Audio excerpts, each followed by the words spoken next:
ইরানের সর্বোচ্চ নেতা আয়াতুল্লাহ আল খামেনি বলেছিলেন, আমার জন্য ইরান আগে না, আমার জন্য আগে ইসলাম।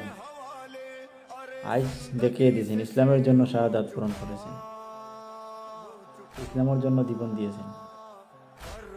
তাকে বলা হয় ইসলামের বীর পুরুষ। 57টা ইসলামিক কান্ট্রি থাকা সত্ত্বেও আজ পর্যন্ত কোনো ইসলামিক কান্ট্রি সাথ দেয় না। একালা লড়ছেন, একালা যুদ্ধ করছেন। সবাই ওনার জন্য দোয়া করবেন, উনি যেন জান্নাত নসিব করবেন। খবরটা শোনার পর অনেক বিশ্বাস হয়েছে না, অনেক দিলের মধ্যে একটা আশ্বাস হয়েছে।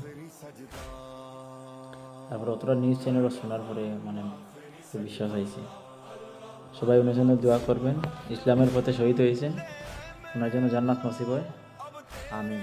সবাই ওনার জন্য দোয়া করবেন।